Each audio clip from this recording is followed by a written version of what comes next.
I decided that I'm gonna talk about confidence and why you should just ignore your feelings. I mean, if you put yourself on camera and do the grind, no matter the results, you must be confident, right? I mean, you are on camera, on display for everybody to judge you. The problem is that whether it is some general confidence in life or confidence in love and dating, people always think it's related to success. And this is just not true. And everybody aspires to be successful these days. I'm just looking at all of the self-help books or YouTube channels telling people what time they should get up, what to eat to be next Elon Musk, and how to dress, how to walk, or what to say to successfully pull women or even men for that matter. But those are all just the surface things that everybody sees, and therefore they're easy to replicate, and thus, by definition, they're not what leads to success or even confidence. I mean, think about it. You don't see billions of Steve Jobs or Elon Musks walking around just because they got up at ungodly hour or ate certain things. And the same thing goes for confidence. Confidence is simply related to your own personal relationship with failure rather than anything else. It's related to your inner peace with the fact that you are not going to win every single time, be a star every time you walk out into the street or meet the gaze of another human being. Being confident is the opposite. It's about your understanding that you're not always going to win, that you're not always going to be the best, that you're not always going to be great every second of every day. It's about the acceptance that everything is about growth. Personal growth, experience, a lot of times about chance too. Sure, having nice clothes and walking straight and holding your head high can make you appear like you know shit, but that doesn't mean that you will actually feel that way. I mean, you can fake it till you make it, but that can still create doubt. Only when you become comfortable with the way that life works, you can actually start feeling confident. And life is full of twists and turns, ups and downs. I mean, every single successful person was confident that they would make it despite going against 99.9% of perceived ideas, opinions, and visions of the future because they accepted the possibility of failing. And many of them actually failed many times.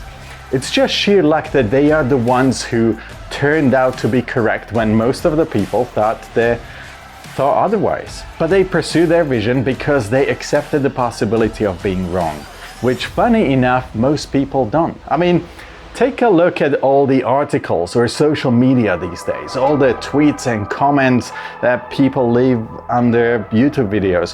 When people believe they are correct, unwilling to accept that they could be wrong while hiding behind their keyboards. Put those people face to face with one other person when they have to watch their reaction and cringe, and things could go differently. Or maybe not. Maybe that step it up even more. But that is just overcompensation. That's not confidence. The loudest, seemingly most vocal people usually overcompensate because they are lacking confidence, that true confidence. They think that by making everybody else believe they got it will help them resolve their own doubts, hiding all their insecurity and anxiety behind a facade of makeup, brash and loud behavior. On the other hand, somebody who's actually confident is totally comfortable with the prospect of failure or being wrong.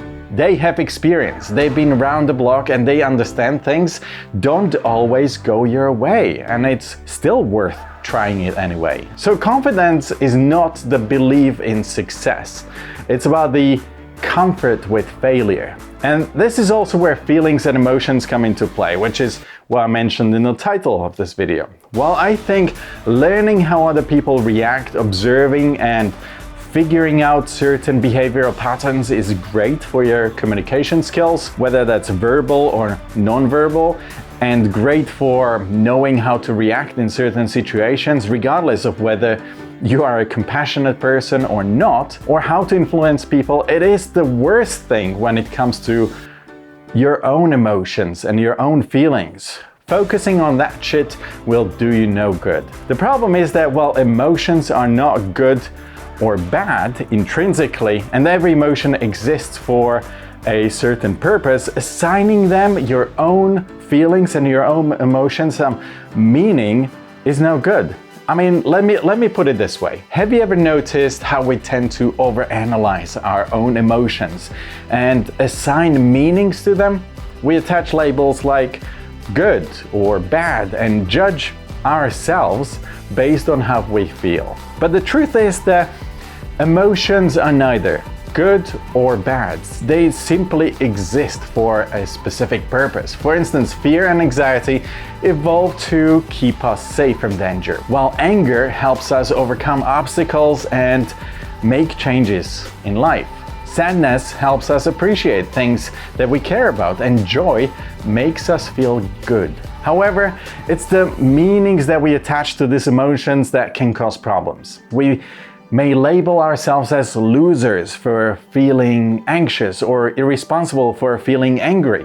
On the other hand, we may feel superior and judge others or ourselves just for feeling joy. But when it comes to dating, love, attraction, and seduction, attaching meaning to our emotions can be especially detrimental. For example, you may feel insecure about a date and label yourself unattractive, which can lead to self-sabotage. This is something that we've recently started seeing with all of the people that we label as incels.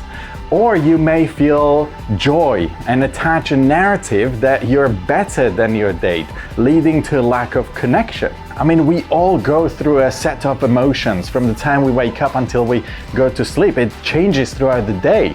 The key is to embrace each emotion for what it is without actually attaching judgment. It's okay to feel bad sometimes. I mean, we don't wake up every single day feeling great.